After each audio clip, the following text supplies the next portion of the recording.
time is ticking. Yep. Time is ticking. Like really spend time, try to find opportunity to spend time with them, you know. Yeah. It is precious.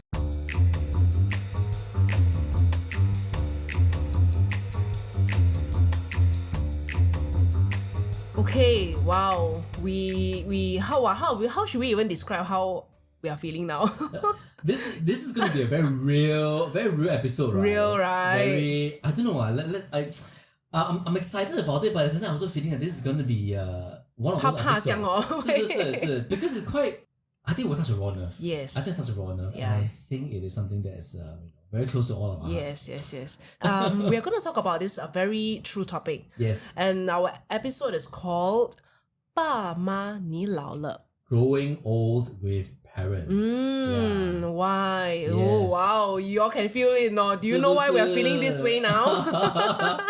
Because we are clearly going through it. But of course, we always got to introduce ourselves first, right? So I'm Jeremy. My name is Maddy. And we are the Imperfect Rainbow. We are here to remind again the reason we are doing this podcast is to bring our stories to connect from ourselves to you and for you to feel connected and to let you know that we are here supporting you, rooting for you in whatever journey that you're trying to be. Yes. We just want to bring across our whole selves to you and then Yes. let you know that, we are as human as you are. Yeah.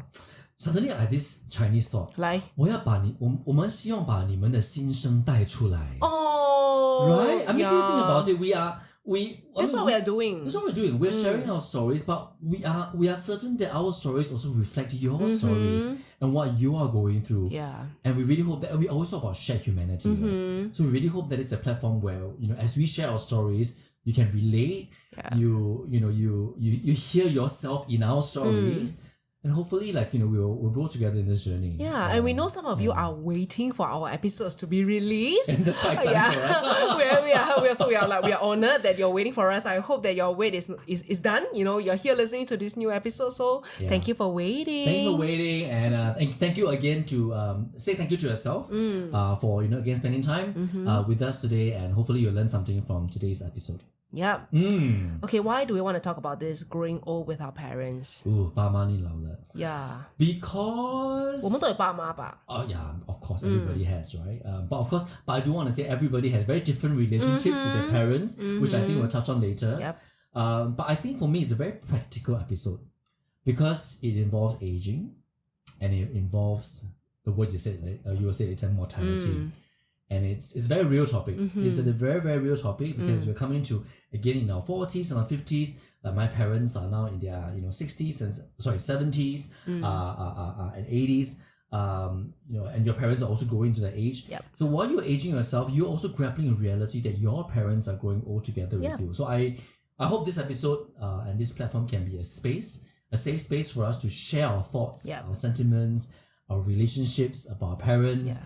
And how do you best deal with this in this stage of your life? Yeah, we are going to share some reflections from preparing this episode, and we hope that our reflections will invite you to make some reflections and maybe make some changes to the way you are thinking and doing things. Because as we prepare, we learn a lot from preparing notes for this podcast. When we speak, we learn even more, and we hope that with our reflections, you learn something from it too. Yeah. So my why, similar to Jeremy, aging is something that is undeniable. We are starting to age, and so are our parents. It's really acknowledging mortality. Yeah. I think as 40, we are hearing and perhaps experiencing ourselves the passing away of our loved ones, or the loved ones of our friends and our colleagues. And if we don't talk about death, when do we talk about it? Yeah. I think it's time to re-look into our relationship with death, since that we are going to be partaking in a lot more of such occasions in a way, a life stage. Yeah. So let's talk about it. Let's talk about the difficult. Let's talk about it, and let's not. I don't think I should shy away from a topic. Not an easy topic to talk about. Very difficult. Because I don't want it to feel too heavy as well. But I do want to say that it's reality. I mean, we are all gonna, like I always say, we are not gonna be here forever, right? One day it'll be our turn. One day it'll be our parents' turn, and I think by the time comes, we need to be ready, right? But right now, I really want to focus on the part about how do we then have better relationship with our parents. And sometimes they say like, hey, when your parents go and all that, you want to be better children to them. I'm like, hello, you should be better children to them now, not when they pass. So let's talk about what we can do now when they're alive and well, and that's the more important part. And yes, as they go, as they, and such is life, you pay respect to them. Great, do that. Yeah. But let's talk about it now. Let's talk about what can we do now while everyone is, in our good shape, in our good health. Correct. And let's see what we can do. Yeah, and one of the reasons why we want to talk about this episode is because our roles are reversing. When we were babies, they were taking care of us, feeding us, giving us food and shelter. But now as they age, as we become, adults, we reverse the roles. And we have to, it's really in some point in time, to become their caregivers. It is. Because now I'm giving them pocket money. Yeah, exactly right. And giving pocket money is like probably one of the easier things to do. It is. But how else, will they eventually need us to be really the caregivers? Yeah. And of course, how do we establish relationships, boundaries with our parents as well? Oh my God, I'm excited about this topic today. I have story of how a life situation with my mom has brought about new beginnings, changes, and how it has kind of brought us as a family closer together. We are going right in. We're going right in. We're using stories. We are practicing what we preach. We're using stories to connect. Okay, so this is back in 2022, about 2 years ago. 2 years ago. This is after COVID. After COVID, we start to actually so for me, I have two siblings. I have an elder sister and a younger brother. So both of them. So you're the middle child. I'm the middle child, exactly. So both of them are spending more time with my mom than I. So they regularly have meals with them. My elder sister, she's really a very 贴心大姐. I really thank her so much. So to you listening, Jenny, I don't know whether you listen or not, but I love you. I say this to you. I'm so thankful to you for always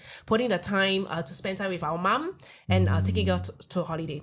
Nice. So they have a lot more connection and touch with her. So and even I myself, we cannot help but notice that my mom has a failing memory. She's forgetting things, which I know is part and parcel of. Can I ask how old is your mom now? This year she's 72. 72. So this happened when she's 70. Already, rather like a old age, right? So she has memory loss. She's not remembering where she puts her phone, her keys, and everything. And actually, this really didn't start 2 years ago. It was like over many, many years. But it became more noticeable on the frequency that she's asking the same question over and over again. Got it. Frequency of memory loss. Frequency of memory loss, at our own observations, observations of her friends, the observation of her margin kaki. So we were quite concerned. Got it. And when we were looking, doing some of our initial research, right, about dementia, wow, I can tell you, it was very sad, It was really devastating when we were reading about the symptoms. And actually, the devastating part is just grappling with the fact that she could have dementia. It was really sad. I clearly remember that when I was Googling through, I bursted into tears. It was that fear and oh my God, what's going to happen.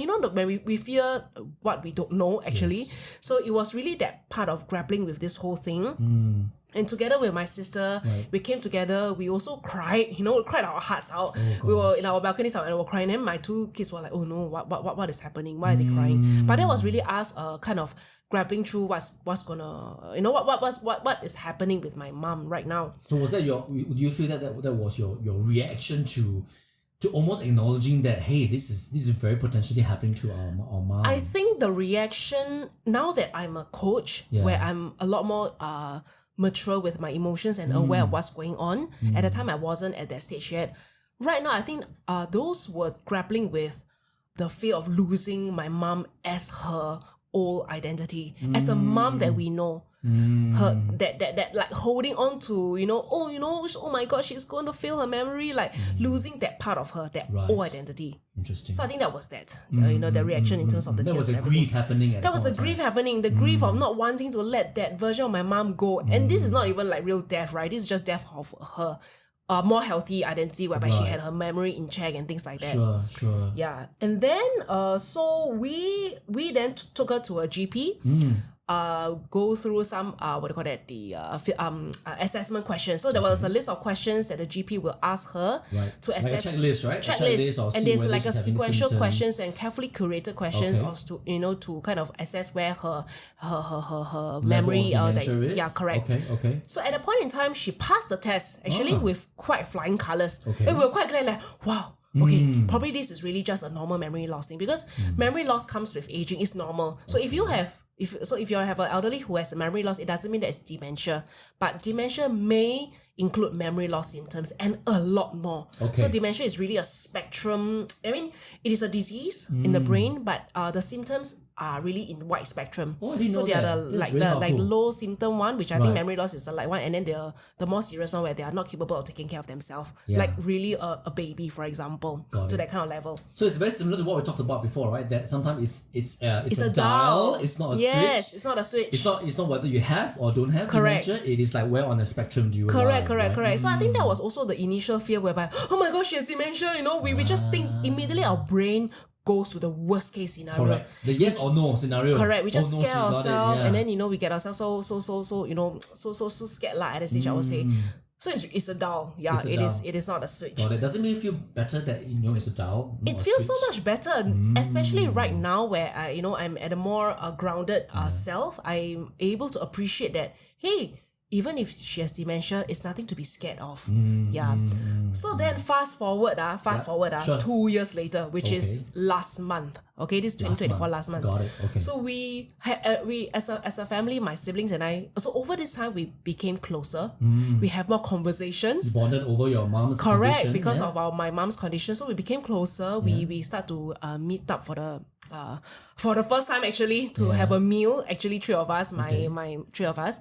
So we then have a conversation about let's talk about this topic again, because it seems that it may really be more serious than we think. Maybe maybe she passed with flying colours at the first GP check, but we need a deeper check. So my sister and I, we brought her to the clinic again last month. Okay, as a follow up. Just to have a double second opinion, right? Okay. But this time around, she did the questions, different set of questions, but then she didn't do so well.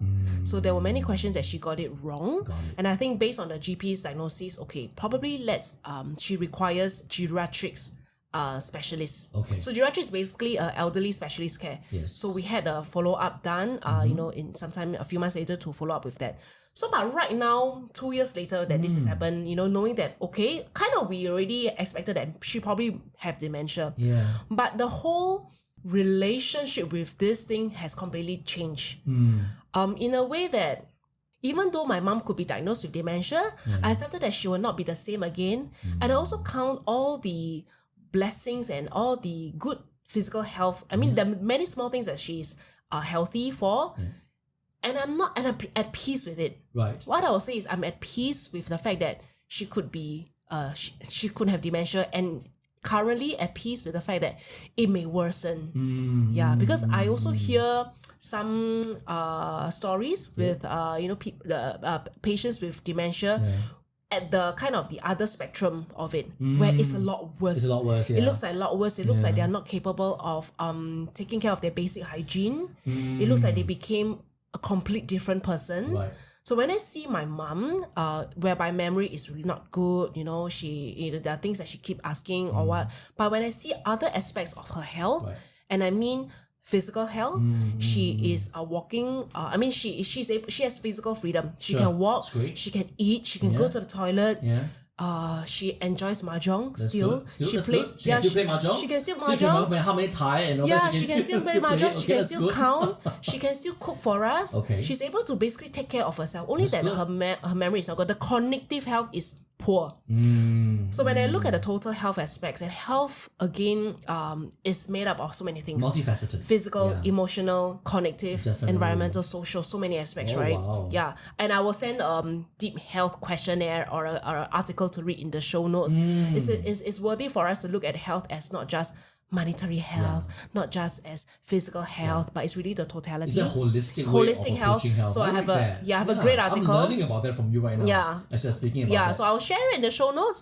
So when I use this aspect, which is something I learned in coaching, wow, I became very thankful and grateful for the great health that my mom has, even though she could be failing in her cognitive health. Yeah, So that made yeah. me why I'm able to speak about this topic at so much peace and at so much ease. Yeah, I'm really learning from this because when you're able to give a more holistic approach towards health, I think that helps you to manage your own emotions better. Correct. Right? You're not clouded by, this is the one thing that she's not doing well, and the one thing that is failing Why her. is she like that? Yeah, Why and is then she so you're putting different than all before? your focus on that. But when you zoom out a little bit, like what you said, you're able to approach it from a more holistic point of view. You realize, hey, let's celebrate the little things that she is doing well in. And that's a more complete picture of her actually. Correct. Yeah, and you're not kind of just zooming in on the one thing that she Because is. it's easy to get zoom into the uncertainty. It's easy to get zoom into the fear. And this is how our human brains are wired We're actually. always not just focused on the fear, isn't it? Correct. Yeah, the one thing that is fearing, that we are fearful of, and it's that one thing that you're only looking at. Yeah. Clouds everything else. Correct. So this whole thing it has become quite nice actually, and we are doing things differently. I'm having how this whole dementia episode comes about and making us different. Firstly, I'm very thankful for my siblings. I'm thankful to my sister. I'm also thankful. I'm also doing things differently, as in I'm asking my children to call their ama more. Just call for no reason. Just hello ama, 我爱你. That's very sweet. Because they're really lousy in Chinese. But I'm just telling them that, okay, grandma may be having dementia. She may forget you. Let's call her for no reason. That's so sweet. So I'm also thankful that, okay, not say thankful but with this episode, I'm doing things differently, and it's bringing us together in a nice way. Yeah. We're just kind of, going through this new journey. We're changing. I love that little tip about just call for no reason. Like, why do you need a reason to call to check on someone? Just call for no reason. Yeah. I love the fact that you're calling without intent. Yeah. You're calling just to say that I love you. You're calling just to let them know that you care. You're calling just to know that your presence felt.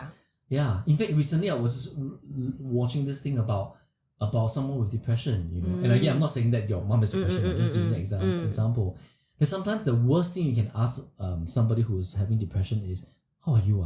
And and this person is like, what do you want me to say? Right? I will feel guilty if I say, if I'm lying, I don't want to lie. This is empathy and sympathy again. and then if I'm saying that I'm being honest about me being depressed and all that, I feel guilty. Like, why should I be feeling depressed? But sometimes all they want is presence. Yeah, so sometimes it may just be easier for you to say something like, hey, can I just come over to a place and we don't have to talk much, we don't hang out. 你在做什么？吃饱了吗？ Yeah, can I cook a meal for you or something Yeah. like. So sometimes it's just about making your presence felt and knowing that I'm here with you. Yeah. Sometimes it's all that's needed. And let's be honest, okay, if you're an office worker or you're somebody that works full time, how often do you end the call? Give your mom a missed call. I got a point about that. About time. I do it all the time. Okay, in meetings, yes. you just end the call, then you'll call later. I mean, it's okay. Like you call it later. I'm not saying that it's wrong to end the call because you will touch base, but really sometimes while they're alive, while you're alive, then just call lah. Yes. Then right now I'm calling also more like, how are you doing? What are you doing? 打麻将啊? Oh, okay. Okay. Just really 1 minute talk actually for no reason. But that just at least you're taking doing something that you can do within your control. Yeah. I want to pick up on that point about time. Because time is a precious commodity, right? And I wanted to let's do a little simple like math here, or simple assumptions. So let's say for you, like once a month, how often do you see your parents, or you bring your kids to see your parents? Once. Once a month? Yeah. Once a month? Is that once on a average? month. Yeah, okay, once a month. So once a month. So that's about 12 times a year on average, right? Then sometimes obviously you go holiday or whatever. Sometimes you also miss it, right? I don't always have, let's say like, maybe 10 times, right? So 10 times a year just for easy calculation. Correct. How many more good years do they have? Yeah. How many more good, so think about it, like my mom, I will come to this question later. You come to this question later? I'll this question later. Okay, yeah. good. But essentially my question is, how much time do you have left? Yeah. Right? And if you think about how many years you have, how many sessions you have, I think you can actually start counting. Assuming that you have a certain lifespan, and assuming you have a certain number of years with them, and you visit them once a month, how many sessions is that? Yeah. Just think about it. How many sessions is that? Yeah. It's almost like you're doing a countdown. Yep. Right? So my point is, and the reality is, we don't have a lot of time left. You think you have a lot of time left, but because you only meet them once a month or whatever it is, sometimes I don't even think I see parents once a month. So that's reality. Yeah, and I me want to too, do a also, me reality too. and a fact check with you guys out here. Yep. If you're not spending time with parents, just do a simple math. How many more years do you expect them to be here? How many times do you see them on average in a month or every 2 months or every quarter, whatever it is, and you do the math. Correct. And you arrive at your own conclusion, how much time you have left with them. And then you start to realize that it's very precious. Yeah. Time left with your parents is really, really very precious. That's why I'm thankful that I'm a parent, because after becoming a mother, then I wake up my idea, oh my God, being a mother is so difficult. It's so tough. Being a mother is so many things they want to think about. Then I learn how to 感恩 to my mother. But you don't need to wait to become a parent to 感恩 to your parents. You're going to immediately, after you listen to this, you can call them already, take an action. You should. Yeah. And isn't the interesting thing about parenting? So, okay, I'm not a parent, but I was reflecting on this episode about parenthood. I want to say your reflections? Parenting is a very strange thing. That's my number one reflection. You know why I say it's a very strange thing? You think about it. So you, I think all of you are like first-time parents, right? Can we just say that? Everybody who become parents, like they're first-time parents, right? It's like you become first-time parents, and then suddenly you have that one life, that one chance to be good parents. And you're expected to be good parents on the first try. Correct? I mean, that's reality, right? We all want to be the best. You all want to be the best, and you want to be good parents. I'm going to make an assumption, right? That every parent out there wants to be a good parent. But guess what? You're all parents for the first time. All of you are first-time parents, and you're expected to get it right and to get it good the first try. And I'm thinking, how many of us get to be really good with the first time we do things? We suck at it. Yeah. Think of the first time you are riding a bicycle. Think of the first time you're trying to learn a song. Think of the first time you're trying to cook a dish, bake a cake. How many of us really succeed at getting it right and beautiful and perfect the first time? Never. And then suddenly I'm thinking we have so much expectation of us as either as parents or we expect as our parents to be really, really good at this. When I suddenly realized, hey, guess what? We are all first time parents here. Even for me I don't have kids by a job, right? I'm a first time parent. Same thing, right? We're all first time at it and we probably suck at it. But we all have all these expectations of us being amazing and really, really good parents. So maybe the first thing I want to say is like just cut yourself a little slack. Yeah. Cut yourself a little slack. Relook at your expectations. Yes, and cut your parents. Yes, and cut your parents a little slack too. I think nobody had it easy. No parents had it easy. Everybody's there doing it for the first time. Let's cut ourselves some slack and cut your parents some slack, and then let's start from there. Why do you reflect about this point?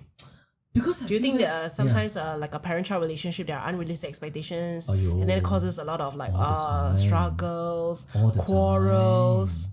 All the time. And recently we had these conversations, right, about you talking to kids, during Chinese New Year, and their reflections on their parents and what they would do to have a bit more freedom, for example, and how they would love their parents to be different. So I also really wonder about that, because that was giving me thoughts about, where do we learn parenting? Number one, have you thought about it? Where do you learn parenting? And I'm guessing my answer, my very likely answer is, you learn parenting from your parents. Yeah. You learn parenting from how your parents parented you. Right? And that may not be perfect as well, because guess what? They were also learning from their parents. Yeah, which means that if you're holding on to certain unhappiness, certain things about the way you're being parented by your parents, it's time to let go. In a way, they come from a different generation, right? Yes. The way that they're being taught to be a person, the way that they are schooled, the way the culture was last time. And I mean, when that is like how many years ago, 40 years ago, it's completely different from ours. Yes. Which means that there may be certain things that they are parenting us now that is something that we are not aligned with. Very different. Values are different. Yeah, values are very different. But it can be easy to blame our parents for making the way we are. But come on, I think we really need to take some ownership. Yeah. They are parents for the first time. They have no idea how to be a good person. Yes. So, we need to, kind of like cut them some slack. If they're still behaving the old patterns, okay, come on, we have so many stories that if you want to talk about old patterns, but then let's let them be, I mean, this is the way they are, and I think we need to also appreciate some of the things that they have done. Exactly that. And I think with that letting go of certain expectations about parents, I think then you can allow two things to come in: empathy and compassion. Yeah, I think we need a lot of that. And so much, right? And I think maybe I'll also speak a bit from my experience about me and my parents. Yes, please. I think it's when and this is probably something very similar to all of us, right? When we're younger, it's like, I can't stand to be at home because parents are nagging. And then, especially when you're in the 20s and you're like, okay, I want to establish my own identity. I want to establish my own independence. Like, stop asking me when I come back for dinner. Like, I don't want to come back for dinner every night, right? I mean, it's just a very simple example, no? And then stop coming to my room and search for things. This is my own privacy, right? And I start locking my drawers, and this is my independence. This is me who I am. Like, don't come and meddle in my things as if like I'm still a 12-year-old or like 11-year-old, whatever it is. So I think we all kind of all go through that, and I think now as I get a bit older, and I think that the key word again is empathy and compassion. Start having a bit more empathy and compassion with my parents, and I think I've come to the stage where I realize that they are humans too, and they need love, they need care, so nice. They need understanding as much as we do, and perhaps it's wisdom. I think it's wisdom to know that hey, I think this is the time or the stage of life where that we need to take care of them. That the roles are reversed, and I think when that role is being reversed, we really need to show a lot of compassion and empathy. Do you have any examples or stories to share with us where any particular ones that you apply compassion and is a little bit easier? So I think one thing that I always try to do, and maybe it's more of an example, right? I think in my 20s as I moved out, so I do want to say maybe one thing that I think worked very well for me was moving out at an early age. Because then you were looking for yourself and establishing your self-identity, but I think that also gave me a bit of distance between me and my mom. So it became less of a me in that space every day with her, but it became more of a, hey, when I'm further away from her, I actually miss her a little bit more. So maybe that's one little practical trip that you can have. I know maybe sometimes financially and all that, it doesn't make sense, but do consider this. Perhaps sometimes that distance gives That's also setting very healthy boundaries, right? It is, which we'll talk about later as well, right? But one example I want to say is, showing compassion and empathy is trying to set regular meals with them. I remember I was very intentional about that in my 20s and 30s. Like, I want to make sure that like, every once a month, I'll meet them. So at least there is a one family lunch or dinner that we'll have, and I think that was. I think they really appreciated that. So I think no matter what it is, I try to make sure that lunch or dinner happened, and I try to bring everybody together. And obviously then the family grew, we started having grandkids and all that. So now I feel that almost some of my siblings are taking over that part because then I'm busy traveling and all. So I'm really happy that at least some of us in our family are taking turns. You're thankful to your siblings, right? I'm thankful to my siblings, because they're taking turns to do this. And the good because I'm happy because it's almost like there's this understanding that hey, last time you did that. Now it's my turn, right? Or not because I got grandkids and I want to see grandkids, right?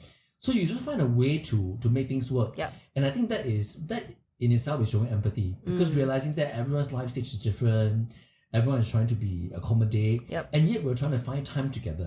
So I think that's something that you could consider, right? Just kind of getting different members of the family to take turns to.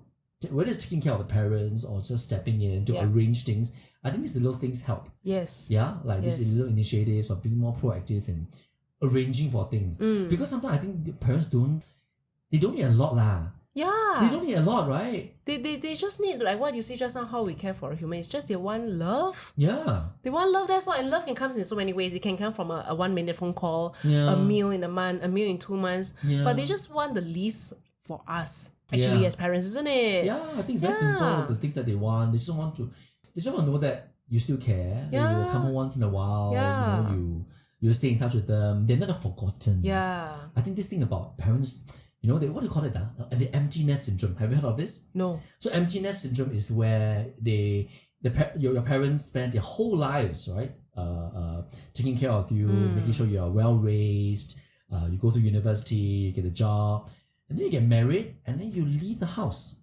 So, and you as a parent, you will understand. You spend so much time on the kids, right? Perhaps overdoing it for some people, such that you neglect yourself. But at the end of the day, the empty nest syndrome happens because your kids leave the house and they get married, and then suddenly you are left with empty nest. Because you've devoted your entire lives to taking care of the children. And then suddenly realize that, what am I left with now?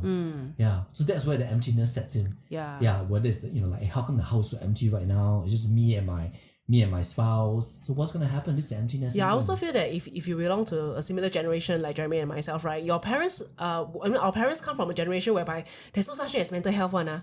There's no such thing as self. Okay, I won't say no such thing lah, but like mental health lah, self-development work lah, finding purpose lah, values lah. Yeah. I really don't think it happens so much in those times. Yeah. Which means that in that times they are really hustling, earning money, putting food on the table. Yes. They not taking care of themselves is the default. Which means that this empty nest syndrome, I think, is definitely happening a lot more to our parents. Yeah. Then when we become that age, I believe will be a little bit less. I believe. Hopefully, because hopefully now we know how to take care of ourselves a lot more than their generation. I feel. Yes. Also, like to our podcast, right, we always talk about how we should have our own lives, right? Apart from the fact that you are your father and your mother to your children, or your parents to your children, but we should talk about the fact that you have your own life, and then when you retire, you have your own things to do. You won't be having an empty nest syndrome. You won't be having empty nest syndrome, or at least you try to walk away from that. Yeah. Because I think you are responsible for your own lives too. Yeah. But I mean, our parents have again different value system, right? And they have invested fully of themselves. So I also realized it's something that how should I put it? Like, I've learned also little ways to help them manage. Yeah. Wow, how? So for example, I'm not sure if this works for everybody. Share. So, the whole empty nest syndrome, I think there was a period of time that I can actually feel my parents going through that period. Because all of us moved out and they were feeling, you can tell that they're not so happy and a little bit lost. Guess what made a difference? Traveling. No. Having a pet. You bought them a pet? Okay, so interesting story. Not really. So it was more like my sister bought a pet. And then Dog or what? It was a dog. It was a dog. Called Muffin. Muffin. And then Muffin was in the house. And then because my sister then moved out, right? Let me think, what's the chronological order? She moved out. Yeah, she moved out to her own place with my brother-in-law, and then they didn't want to bring a dog over. So the dog became came under my parents' caretaking. And obviously, you know how it is, right? Parents are like, no grandchild like that. Yeah, exactly. So it became like a grandchild, and you're like, we don't want to have pet lah and all that. Then suddenly, the dog becomes the favorite grandchild, right? So now the dog follows my dad everywhere. Aiyo. And so it becomes very cute because then my parents have this psychological thing about caring for the dog, and I think it gives them a purpose. It gives them a purpose because they've been taking care of children, right? But now having a dog, it also gives them that purpose of taking care of something. Yes. And you know how dogs are. Dogs have like unwavering loyalty to you. So I think it was something that we kind of stumbled onto it. I think it wasn't like something that we knew we had to get a dog. We stumbled into it. I'm so glad we did. Wow. Because it gave them, I almost felt like gave them a second lease of life in a sense in the house. Yeah. So the house is not quiet anymore, right? There's the dog barking once in a while. When we come back together, we have grandchildren, we have dogs, we have many dogs in the house. It's a very nice feeling. So nice. Yeah, when we come together, it's like a dog, a grandchildren. It's a bit messy, but it's fun. And then sometimes nowadays my parents say like, oh yeah, 要回家了, we go back home now because Muffin is tired. Or you're gonna bring the dog back, So it's nice. It's nice to know that my parents are able to take care of something, a living, breathing creature, and that gives them a 精神寄托. How should I describe it? I can imagine because like you say, right, they have been so familiar with taking care of people. So this is their only purpose, and like no. And it's just a little simple thing that they feel that they can have something to care for, which is Muffin in this case. It makes them happy. I mean, at the end of the day, don't we just want our parents to be happy? Yeah, we and do. we all want that for ourselves too, right? We do. Yeah. And it doesn't mean that 他们老了不可以 happy right? No, Perhaps they're better at being happy than us, maybe. Because they're letting that go of so many things already. Because when I look at my parents, I'm like, they're obviously entering the retirement mode. And when I look at their lifestyle, every time I look at them, and every time obviously I travel quite a bit for work, so every time I see them, it's once in a while. But nowadays I have this arrangement where they come to my house to take care of my dog. So that's how I see them more often. So I maybe like this little tip, like try to create opportunities to see your parents more. Like apart from the fact that you are arranging like maybe once a month or whatever, just try to create opportunities. So in this case, I create an opportunity where when me and my partner are traveling, then they will have to come over to stay at my place. So nice. Yeah, so they bring the dog over and look after Momo. So they have 2 dogs to look after. It's nice, right? Yeah. But yeah, so I want to say that every time I look at them, every time I see them, I see a few more wrinkles. Every time I see them, I see a bit more white hair. Every time I see them, I feel like they are a bit less mobile, right? Or they tend to take naps more. Yeah. So I really do want to say like time is ticking. Yep. Time is ticking. Like really spend time. Try to find opportunity to spend time with them. Yeah. It is precious. I mean, it's like the title of our episode, right? 爸妈你老了. 老了, we are also at our stage where we are aging, but we are still physically able. We are at a peak of our life, perhaps, hopefully. Still entering. But there's really now our responsibility to also, take care of them. And just setting out little ways, letting them feel purposeful, making them, enjoy their lives. I think this is the least that we can do, right? As children. Correct. We're all children of some parents. I mean, I know not everyone has, like great relationship with their parents. Okay, this is like a not so sensitive, like it's a topic that is, true to us for everyone. We have all different stories and drama going on at home. Every family. Yeah. Every family has a drama. Every family has a drama. Okay. Yeah, but then there's one thing that we cannot deny is we are going to all die. Yeah. And that's why we are talking about this episode. It's the mortality, acknowledging it's going to come. Yeah. And then the last is we want any regrets to happen on the deathbed. So maybe let me ask you, since we talk about mortality, and this is the second time I'm bringing it up, what's your perspective on that? How do you deal with that? Like emotionally, how do you deal with that? Wow. Okay, so personally, I haven't had a family member that have passed away, immediate one. So I cannot say that I know how to navigate with it, but I know that it will come. I know that there is no end date to processing death or grief. Yeah, because I learn and I believe that grief is the opposite of love, which means that as long as you love the person, whether he or she is alive, there will be grief. And there will be waves whereby perhaps you think that you have, finished processing the sadness of it. But sometimes it will come back again, that grief. And it's just as simple as remembering somebody, close to you who has passed on. Sometimes you will remember and you may feel that wave of emotion come to you, that sadness, that tearing. And I think that is grief happening because of the love. Yeah. That reminds me of a quote, a beautiful quote I read about grief, or definition of grief. It's exactly what he said. The definition of grief from this person was, grief is essentially love with no place to go. Brene Brown. Was it Brene Brown? I think so. I think so. Grief is essentially love with no place to go. Yeah. And that's so beautiful because it is that. It is a love that has lost its home, or love that for somebody that you're no longer able to do that anymore. Correct. And that gives you grief. Yeah, so my relationship with death is, I know that it will come. Not looking forward for sure, because that's like the end of everything. But then looking at what is within my control. Yeah. Within my years that I'm alive, and really don't know how many years, okay? Yeah. Come on, I mean, we have heard news, certain freak accidents happen where many years become tomorrow. For example, it's true. This happens. So for me, my relationship is, I'm going to make every moment count as if it's the last moment. Yeah. If tomorrow I'm going to die, will I still be here recording this podcast? Yes. You know what I mean? Yes. It's like making sure everything that you do, every word that you say to this person is still going to be the thing that you're going to do if you're going to die the next moment. Yeah, I agree. Yeah. I agree. Like just acknowledging it and then making sure that you make purpose out of everything. Try lor. Yeah. And you divert the whole thing about not that you change that uncertainty into something you can do. You can right control, now. which is only yourself. Seriously, which is your time, which is and only the relationship. Correct. Yeah. That means also letting go of the opinions of others, letting go of certain old stories and old drama that's not serving you now. Because if you're at your deathbed tomorrow, if you're in a deathbed tomorrow, will you still remember the quarrel that took place 5 days ago, 5 years ago? These are not important anymore. What happens is, what is important is then the memories that they bring with you. So it's a lot of letting go. There's a lot of letting go. I think. So we are coming to this touchy topic about relationship with parents, right? I think not all of us have healthy relationship with parents. Correct. In fact, for me, I think it took a while. It took a while before I could kind of get into that stage of very healthy relationship. Me with too. my parents, right? Yeah. Like same. it wasn't. It's not. I'm so don't think it's like smooth sailing all this while. No, we had our years of I just don't want to see my mom, or there are years where I just try to get out their of their face and not be in their presence. And I think one thing that really helped me was boundaries. So what we were talking about, right?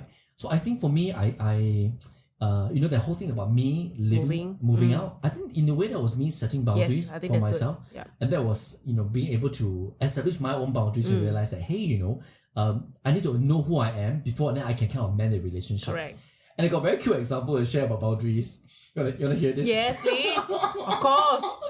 So me and my partner, we moved to my place, right? This is 6-7 years ago. And at the same time, like shortly after, I think 1 year, and then my partner's parents also moved to the neighborhood, which is great. So I want to say right now, like 7 years, 5 or 6 years later, it is great because having in-laws nearby is the most amazing thing, can I just say? Because once in a while, when they say, hey, I got time to cook, come and eat. Yeah. Oh, home-cooked food. It's just so good. Yeah. Like, you don't have to think about what to order. It's just a very simple bowl of white rice, soup, fried eggs, vegetable meat. I tell you, home cooked food is just one of the best things ever. I love, and I love her cooking. Her cooking is the best. Now, but the boundary story is this. When we first moved in, then you know how moms are like, right? They are a bit kepo, a bit like, I want to see what's happening and all that. And I could tell that she was trying to get the keys to my house. Like she wanted the keys to my house, right? And to me, right? Because you want to like maybe help out a bit. Yes. You know how moms are like, they want to help out a bit. They want to have the keys and their reason or their excuse is like, so I can come in and organize the house for you, clean the house for you. They want to feel purposeful. They want to feel purposeful. But you know what? To me, is oh my god, giving the keys to my house to anybody, and I'm not saying she's a stranger. So obviously my mother-in-law. But giving the keys to my house to anybody except my partner is a huge thing. Yes. I'm like, no, what do you want to do? Like, no, this is my space, my house. I need to guard it, right? So it was at the beginning. How do you say no? So at the beginning it was, and then at the beginning it was a bit, how should I put it? Like she'll come out to my house unannounced, So for example, you'll be like, she'll call us, hey, you want to have this or not? We said, okay, maybe tapao something. I just want to take away. And she said, oh, I bought you some wonton noodles. You want to have it or not? We went, sure. I'm outside already. Yes. So I said, okay, mom, okay, Ken, I want the wonton noodles. What will you buy? I'm outside the door already. I'm like, funny. But I'm sure you can relate to this example, right? And I look at my partner, and look at me, and both roll our eyes. We go like, mom. I mean, we're not. I'm outside already. Yeah, I'm outside already. But we're not doing anything, whatever. But it's just sometimes just knowing that, hey, you want to come let us know half a day in advance, or a few hours in advance, But so now we gotta drop everything and go to the door and open the door. Then. But she had purely good intentions. Yes. So, and we are grateful for the free one-time meal. We are very grateful, but we need to set boundaries. So that happened quite a few times. And then my partner got very upset. He's like, okay, can we just talk about this? If you want to come, can you give us some notice in advance, So things like, small little things like this. Eventually, then how do you all, broach this topic with her? Okay, so this is where we need to learn to set good boundaries. Which is going to be fun. And all good intention in setting boundaries are nothing bad. It's not disrespecting, It is not right? disrespecting. It's in fact a lot of respect. It's communication. That you're setting. It is communication, and it's about being firm about setting your boundaries. Because guess what? If you don't set, you don't know. So yes, if you don't set, you don't know. And then if you don't set and you just let it go on, and they're always kind of rubbing against your boundaries. You have resentment over a period of time. Correct. So you get to own this thing. How are you going to set this? You're going to own this thing because you guess what? If you have resentment built up over a period of time, correct, you're going to feel like, why are my in-laws staying so near me? So irritating. Every time I come unannounced. Just putting the blame on them too easily. When at the end of the day, actually, it's the ball is in your court. You get to decide how to manage the relationship. But I must say, this one, my partner do better than me. Wow. He's very good at it. Wow. Because I'm like the house and I'm like a nice guy. Right? I always say yes. I'm like, okay, never mind. I think she has good intention. She just want to give us free one-time meal. I think it's just me. She want to stay connected. But for him, I think he is quite firm about such things. And he's like, next time if you want to come, can you just call? Yeah. So after a while, like 2 or 3 times, I think she got it. I think she got it. And then she respected our boundaries. And then she learned to call before she come. She learned to let us know, right, in advance rather than show up. And then she also stopped asking for the keys. So we start asking for the key because again we was about setting boundaries, saying that no, we're not gonna have the keys because it's our house, and we want to respect that. So after these obviously now years later, that setting a boundary works. Yeah, because now she doesn't come unannounced anymore. We don't get resentful over such small little things. We know how to get along with each other in that proximity. Yeah, you're close enough, but not close enough to be annoying because we don't set boundaries. But what I'm saying is you gotta take the ball back in your court. You get to set the boundaries. Yeah, so like if you are harboring any resentment, some dissatisfaction with the relationship with your parents, I think it's worthy to think about, is it really them? Or is it you? I mean, end of the day, in our podcast recording, we're always talking about taking ownership, right? Yeah. Taking ownership of your own thoughts, taking ownership of setting boundaries. It's so easy to put the blame on, but they're always intruding my space, but they're doing this, they're doing that. Then what are you doing? What can you do, right? That I believe will make a world of a difference. That's right. Yeah, rather than not doing anything and then, letting things roll and then just putting the blame. Yes.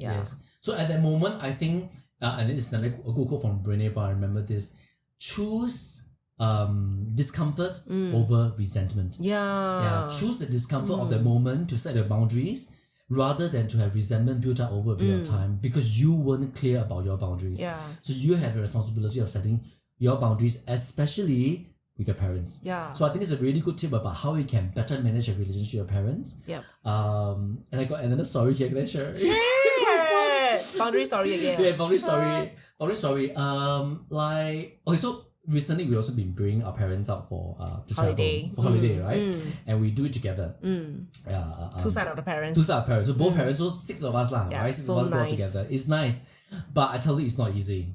It's not easy because you can just imagine. I cannot imagine. 我都不会想 organize. It's the logistics of things. It's being mindful that you're too brave. Your parents may be more picky about certain things. Maybe some are not early risers, some are not. About the food, about the amount of walking that you need to have, climbing stairs. There's a lot more consideration when you're traveling with seniors. So I think setting boundaries is also kind of just with them is also knowing that. Like for example, for me, setting boundary is limiting the length of the holiday. Like I know how much it's enough. Yeah. I know if I go beyond a certain period of time, it will go into resentment. Limiting the length of the holiday. Limiting the length of the holiday. Yeah. So I think that's a little tip that I can share is learn to know what works for you. Yeah, you have to try first to know also lah, right? Exactly. Yeah. So whether it's the length of the period you're with them, the length of the time you're with them, the country you select, what is the activities you do, what do they like? Exactly. So all these things. I must say it's really brave of you, okay, really. To organize this holiday with parents. For me, like, don't think I will have the 勇气 to do that. I'm just happy having a meal in Singapore. I know. So this is the second year I'm doing it. I still think I'm very brave. You are. But the result is really amazing because again we could talk about travels. Just the previous episode, right? Being able to travel with parents in even a 3-day 3-night thing and just spending a time with them, it's like concentrated time with them.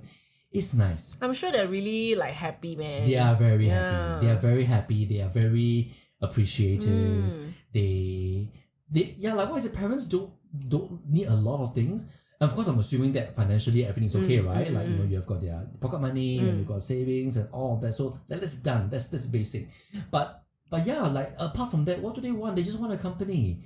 They just want to know once in a while you're doing fine. They want to eat a meal with you and spend time with you. So I think being able to just kind of plan these intentional trips, that you get to decide. Again, you get to decide how much time you want to spend with them before you feel like you hit the resentment. Tell us about the holiday. What did you learn? What was the boundary thing? The story. Have you 讲? So the story is like, I think just being the whole planning thing. The whole planning is the setting of boundaries. Learning how much time you can spend with them, how much activities you want to do in a day, like how much, like where you want to bring them to. I think all these little bits of planning helps in setting the boundaries. Or even, for example, saying that, hey, after a certain time, me and my partner want to go and do our things. Like for example, say we go on over the weekend, Saturday night. We also want to party, right? We also want to make it our trip, So we'll plan until maybe like 8 p.m. then have early dinner. Okay, good. Then we can send them back to the hotel. Yeah, you can have an early night rest, whatever. Now we want to spend time to do our things because you get to set our boundaries or what you want to do on the holidays. Correct. So we still went out for drinks, party a little bit, but not too late, and then we'll be back in the hotel by maybe like 1-2 a.m. The next morning we are still able to kind of be up by 8-9 a.m. and just to have like the next day with them. Yeah, so these are little things about setting boundaries. Yeah, little tips about how you can set boundaries and still be still spend time with parents. Yeah, end of the day, we're all children of our parents, and there's so many different ways that we can, kind of make their last few years fun and joyful, right? What our life. Hopefully not so soon. Not last few years. Sorry, for their senior life, right? Yes. I think there's some ways we can. And some questions for our listeners to ponder. Sure. I think we have already peppered them throughout our recording just now, right? Yes. So if you're listening to this, you probably have your parents in your mind right now, which I hope so. So think about what is the age do you think your mom and dad will live to? Okay, just have a think. Okay, we'll make a realistic guess. Okay, the age. In my mind right now. Okay. So subtract this age with their current age. How many more years are left? Okay, with that number in mind that you have, you may realize that wow, it is really shorter than you think. What do you imagine? Because unless we really put an intention to think about it, it is really not so many years. Yeah. So what is something that you could be holding on to? What is something that you can do differently today? Then, whatever that comes up, take an action. That's it. Can be something very small. Can be asking out for a meal. Yeah. Can be calling. Could be mending a broken relationship. Yeah. Could be calling and say, I'm sorry. Could be calling and say, I love you. Yeah. Or buying wanton mee to their house. Yeah. So many things. But let's start to have some time to think about these questions. That's right. And then, do something. Yeah. I think I really love your question because not only does it remind us about our mortality, I think it also reminds us about the nature or the quality of our relationship with our parents today. Yeah, I think it's a really good question to have about what can you do now today to improve the relationship. Yeah. Because one of the lousiest excuse on earth, and we all use this excuse anyway, we are all experts, is we have no time.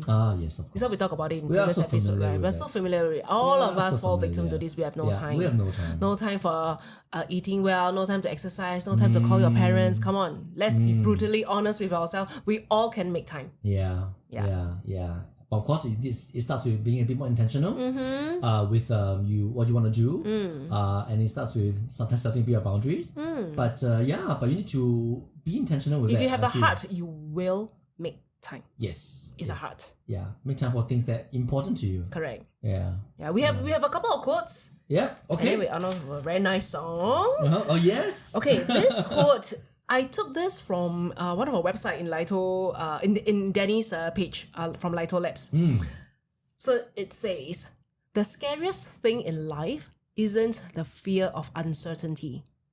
It is the pain and cost of missed opportunity. One more time.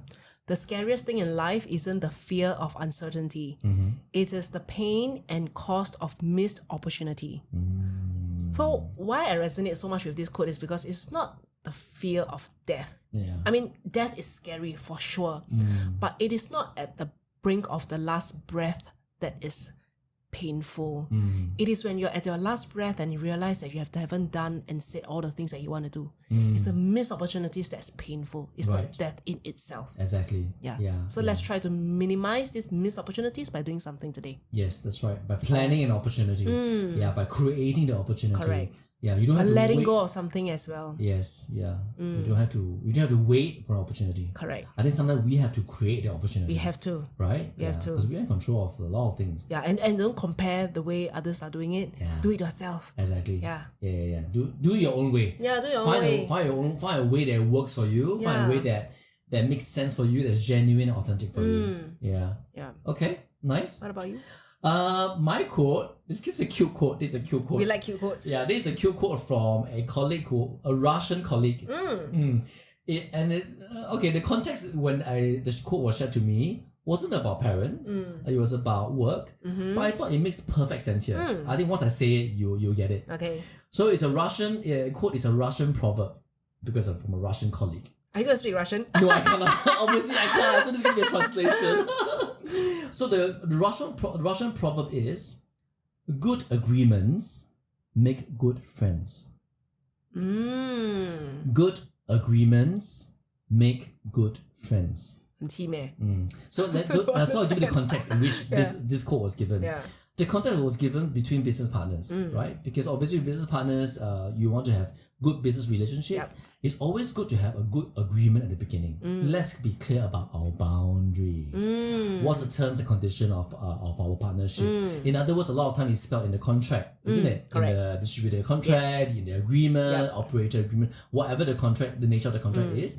When it's spelled out clearly at the beginning, perhaps there's a lot of negotiation, there's a lot of tossing back and forth. But once you settle it, you shake hands on it, it's a good agreement. You're good to go. Then you don't argue about it anymore. And then it makes the relationship so much smoother and the partnership so much smoother because you have iron all out at the beginning. So you're already aligned, you shake hands on the agreement, you're good to go. But a lot of times, so I want to bring this into the parent situation because it's about setting boundaries. Boundaries, yeah. If you don't set your boundaries with parents and you kind of let things slide and all that, guess what? You're not making good agreements. Yeah. And there's sometimes that whole thing about that resentment and that stepping over boundaries create that resentment between you and your parents. Yeah. And after a while, that when you let the resentment build, it creates a gap that you can't mend anymore. And that's how some of us get into really unhealthy relationships. Yeah, I think boundaries is a topic that's worth talking about more, right? I think we can have an episode about boundaries. Could be one topic about boundaries. because it's like it sounds like a wall. It sounds like a gate. But in fact, when boundaries is being set well, there's a lot of love and compassion that can flow through these boundaries. But then we need to set that up first. We need to set it up. We need to be clear about it. We need to define it. We need to establish it. We need to protect yourself and others. Correct. With your boundaries. That's with respect and a lot of love and compassion. Exactly. Yeah. Wow. So which is why I thought this quote is very suitable because if you have good agreements with your parents, right, that makes a good relationship because that sets the boundaries and the foundation of a relationship with your parents well. And hopefully that gives you then to build, that gives you the right foundation to build love, to build compassion, to build empathy, to build respect. I think for many, I can imagine, it could be challenging for them to kind of set these boundaries with their family because it's an immediate family, right? If my mom, my dad, how would they feel if I say no? How would they feel if I say I don't want? I can imagine the challenge. Yes, but then again, it really depends on the way you deliver it, right? If you deliver it with a lot of deliberation and care and concern, I'm sure they will respect you telling them this. Yes. Yeah, they are our parents, but we are two different persons. Yes. Well, we're parent and child by blood, but we are two individual whole person. Yeah. And that gives us the opportunity to set these boundaries with them to Exactly. make better relationships. Yes. So we are parent and child, but I think we're also adults at this point in time.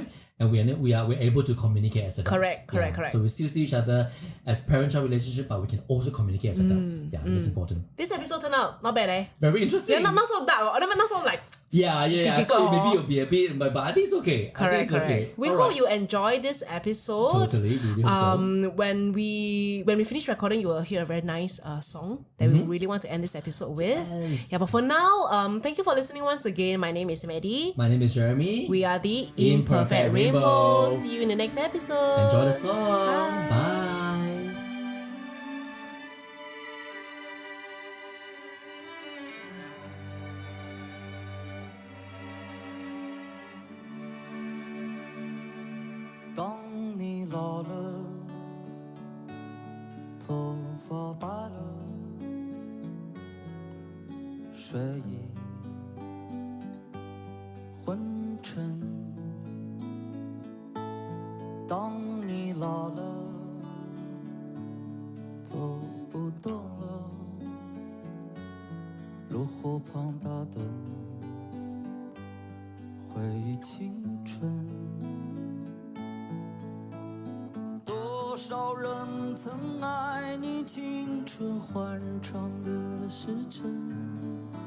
爱慕你的美丽，在意或真心，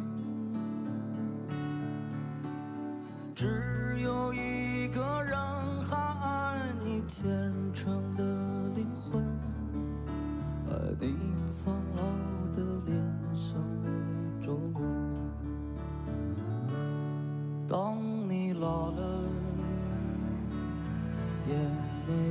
吹，灯火昏黄不定，风吹过来你的消息，这就是我心里的歌。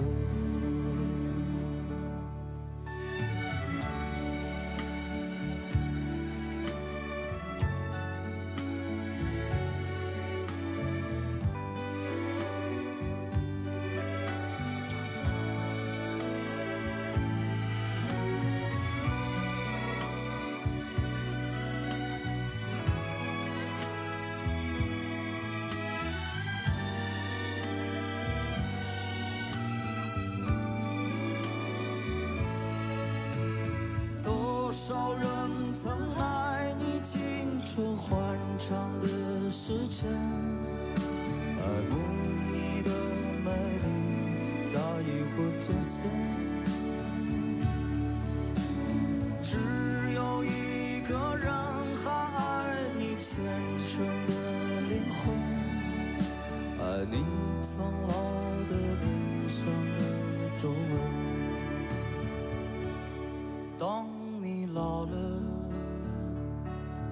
烟没低垂，